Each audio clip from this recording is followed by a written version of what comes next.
But I want to just add a little something to our understanding of the Old Testament. The original, I guess this class originally, if we'd have had time, we may have hit some specific books and looked at some of the information in the books. But I just felt the overall grasp would be better since it's only 12 weeks. I think it's worked out pretty good for us. So for this week, I want to talk about Old Testament meaning and significance.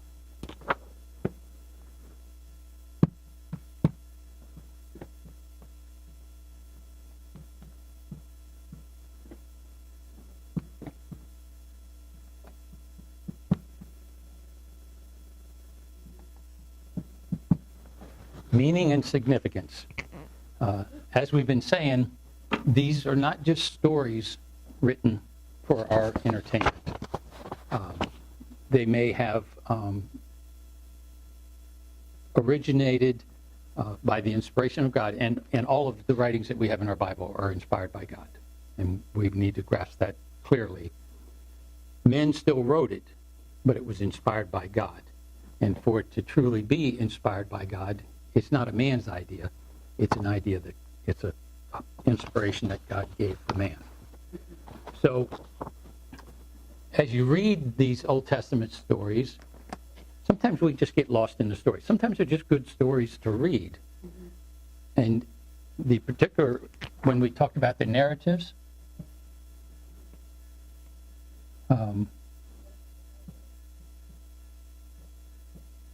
do that right? I don't know if I spelled narratives right. Yeah, Narrate. Too many letters.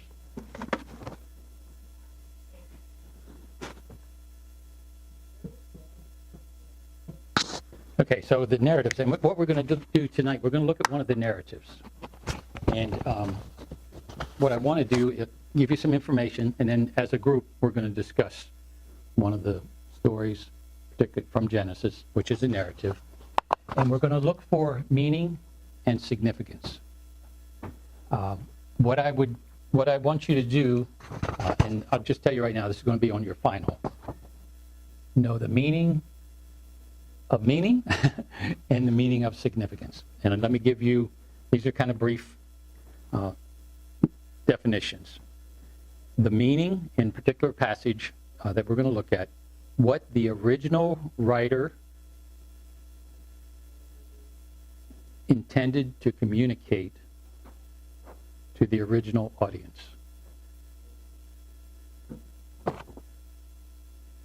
So the meaning in a particular narrative story or in any Old Testament writing, it's what the original writer intended to communicate to the original audience. So in God-given inspiration to Moses to write these stories in Genesis, there was a specific communication that God intended to convey to them. So what the original writer intended to communicate to the original audience. So those who first read it, the time frame within they read it, and think about when Jesus spoke to his audiences, he spoke in a way that he intended to communicate to them something that they would grasp. Sometimes when we read the Gospels and we hear agricultural terms, you know, the wheat and the seeds and stuff, the people that he was talking to, they understood what he was talking about. He may not have elaborated on it, and the Bible didn't elaborate on it, but that's part of the method to do a study, to do a scriptural study. Okay, so the meaning is what the author intended it to mean to the original audience. And I want to share a few things with you that sometimes this is where we really get off track in a study. Okay, significance. Significance is found in how the meaning is to be applied. Significance is found in how the meaning is to be applied, which would be some form of application. So that's the significance.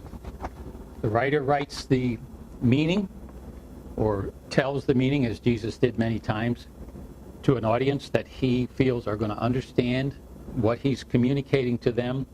And then the significance is how that meaning is applied to their lives, which would be the same for us. As we read the scriptures, we need to understand, and this is part of study or exegesis, where you look at the sentence or the paragraph and you try to recognize who was he writing to, why was he saying what he was saying, and what would it speak to them. That would be the meaning. And then from there, you take that meaning and you determine the significance and how would that apply, either apply to them or apply to you. And sometimes that application may have a couple of applications. Okay, so remember, narratives are stories telling historical events. Some are events written to catalog dates or lineage. You go to, Chronicles. The beginning of First Chronicles is just so-and-so had so-and-so and so forth, the lineage of all those of God's people. But within those events, there is meaning and significance. So that's what we're going to be looking for. We're going to take an Old Testament narrative, and we're going to see if we can find the meaning. What was God saying in that narrative, and what's the significance?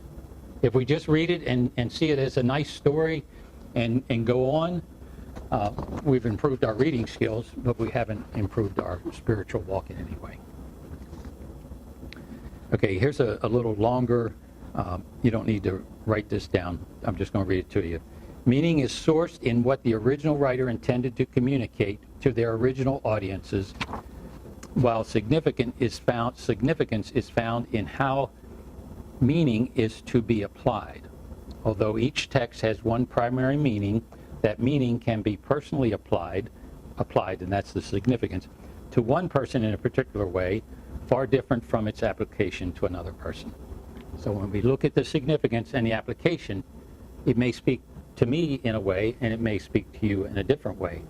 But we can't make that application if we don't truly understand the meaning.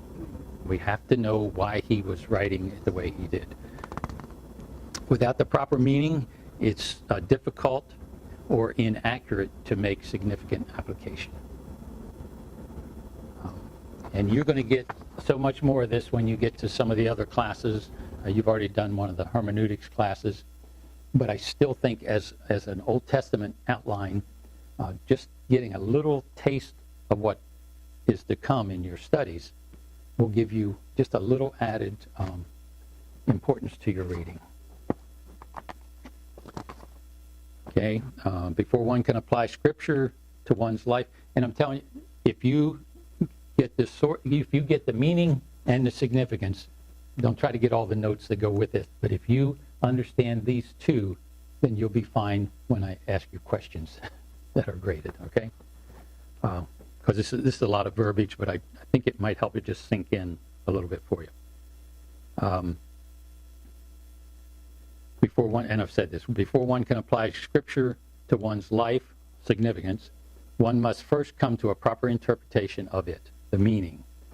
Arriving at the proper interpretation, meaning, of a passage of Scripture requires studying the historical context in which it was written. So there's two kind of contexts. There's the historical context. Maybe I'll quiz Jamie on this because he's had all this. The historical context is, when did this take place? What was the surroundings where this event occurred? What country was it in? Who were the people that he was talking to? What about the countries around them? What was their means of livelihood? Were they farmers? Were they business people? Whatever they were, that's the historical context. How did it relate to other events that happened at that time?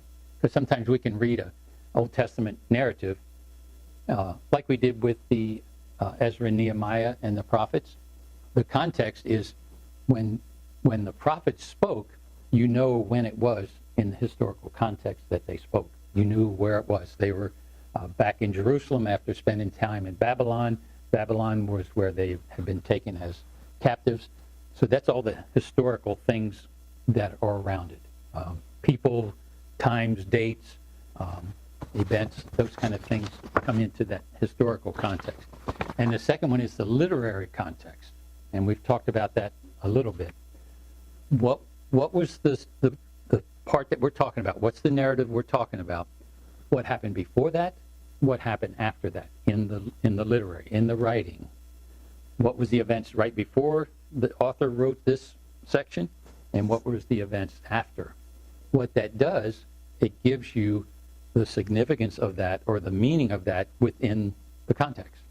So whenever you say, you took my words out, someone says, you took my words out of context, they grabbed a portion of a sentence that you said and quoted you on that, but they forgot to add the sentence you said before that clarified why you said the second sentence. You know, we've all gotten in arguments with people and we say a bunch of things and then later say, well, you said such and such. Yeah, but you forgot that before that I prefaced it. So in writing, that's the literary context. And as Christians, we're famous for quoting verses out of context. I know many people, they have a verse for almost anything, but they never consider why the author put that in the way that he put it. Does that make sense? We good? Okay. Okay, so your requirement when you get to these narratives or any of the Old Testament books, your requirement in the study is to understand the importance of finding the proper meaning, and I'm repeating again, what the writer intended to communicate to the original audience, and the significance is to how that is to be applied. Now, here's a little caution for you. At least for me it is, and I see this, and sometimes it troubles me a little bit, sometimes not so much. To repeat or state the meaning of a passage based on what someone else has said without determining the accuracy of their interpretation, to me, it's a little careless, and I don't know if this is a good word or not, but it may even show laziness, that we want to take what someone says verbatim, and then we go and we repeat that. To take someone says in a preaching, teaching, or TV, or even here in school, and I encourage you, don't just accept what I'm saying, you need to find out for yourself, and place you in that position. What you're doing, you're repeating error. And sometimes it's a minor thing. It's not a real big thing. God will supply all my needs through his riches and glory. I hear that applied to every situation, but Paul's talking about when he's in a difficult time in his life and he needs a source from God, and God will supply that need. Doesn't mean that we can be in the luxury of life and we want something else and we say, well, God will supply. I think it's need, not wants. And there is the old saying, when we repeat something and we've not confirmed it within ourselves, we don't know that maybe we're not repeating something in error. And I see this repeatedly. The more times you hear something, I say something, Jamie hears me, he says, yeah, that sounds good. He repeats it. He tells you. And he said, yeah, Charles said that. So he's repeating what I said and he's telling you. Eventually, that word becomes its own and carries an element of truth with it. Where they say you tell a lie enough times, eventually people will believe it's true. The exercise they do when they whisper something in one ear and you're supposed to whisper it all the way down the Right. line and get to the end, and it's totally different than what the first person said. Yeah. And I hear quotes, I hear preaching, I hear teaching that repeat something that is an accepted teaching, so to speak. But when you go in, you start doing some research in it, they might have been a little fuzzy on the application of it.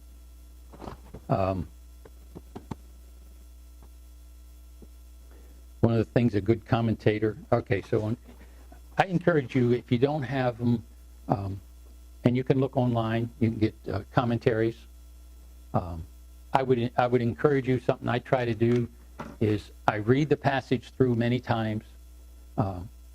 And if you have a Bible that has cross references, they're not inspired. So understand that when you look at a cross reference, it's just something that relates some words in that passage to something that's said in another passage.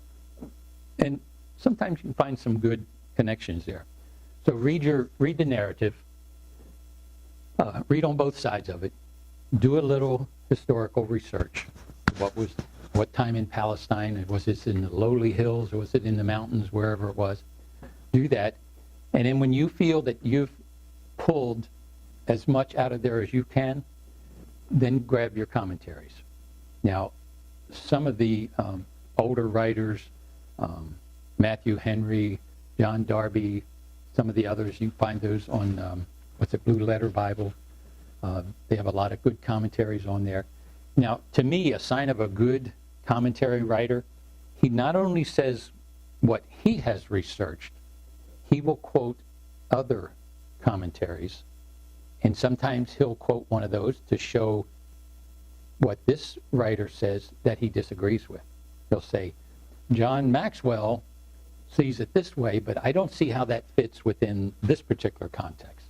So he is using contrasting commentaries. Or if there's someone who has it the way he feels it is, he says, I can't say it better than Matthew Henry says it, and he'll quote Matthew Henry. So what we need to do in our study of the Old Testament, we need to broaden our view of what we see and what we read and not make any quick decisions that this is the accurate word. And trust God's going to reveal things to you. You're going to learn to read things that are there. You're going to pull things out, and that's the trick. You want to pull out of the scriptures what it's saying. That's what exegesis is, to pull it out, as opposed to go at it with a preconceived idea and put something into it. And I think as Christians, and I included myself in this for so many years, I just took what I heard John Smith say over here, and I assumed it was right, because he's a pretty notable guy. Thousands of people come to hear him speak. So when I read it, I go there with that concept in mind, and I miss what God really wanted to say. So this is a course or an action that's not an easy one for someone who doesn't like to diligently get in there. And remember, reading it 5, 6, 7, 8, 9, 10 times will not hurt you. It will make it more alive to you. And then you can even meditate on it. And God, all of a sudden, you're sitting there and you say, oh, now I see what that is. Because you're reading something else, or you're hearing someone else speak. You have in your brain, you have the memory of all that you've read. Now you're starting to pull things together. And and that's where God likes to speak to us. I find sometimes he just speaks to me out of the clear.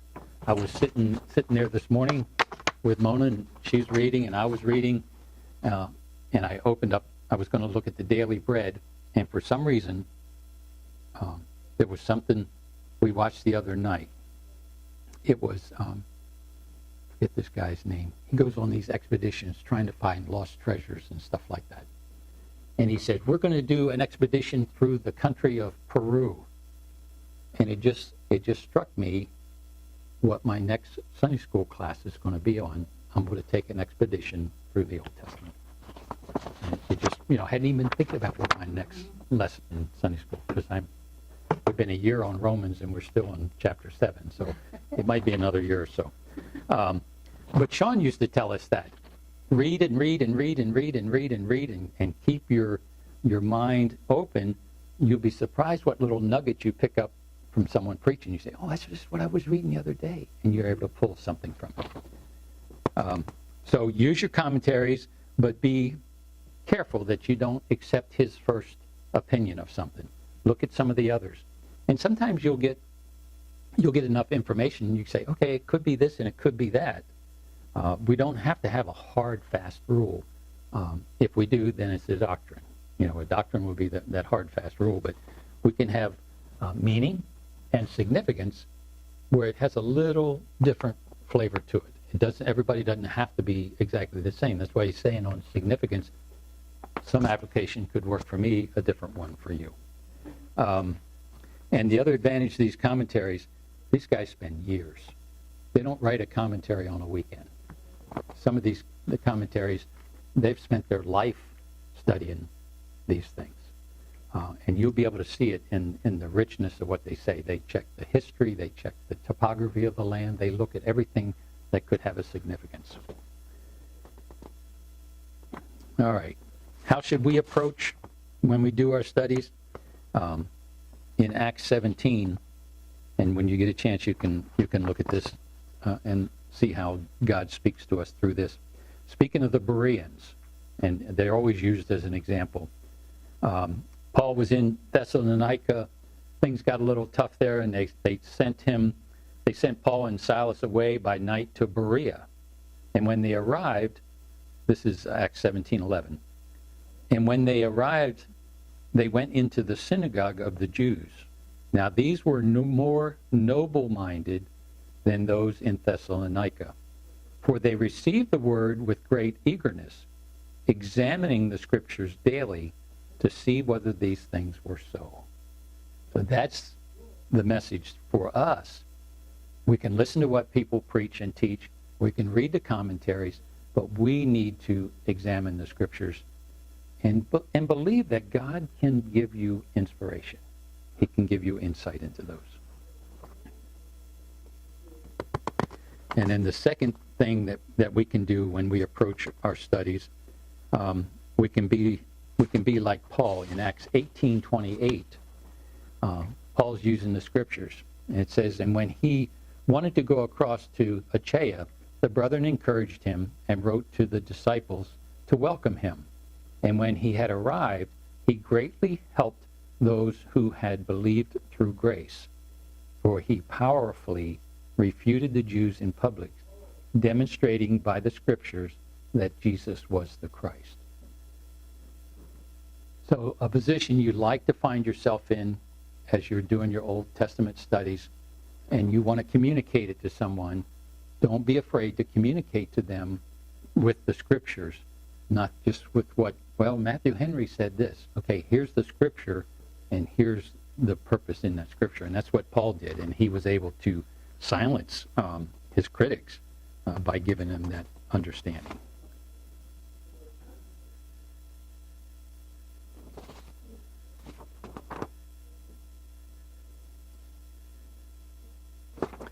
Okay, here's what I want to do today. If you will go to Genesis 4, very common passage.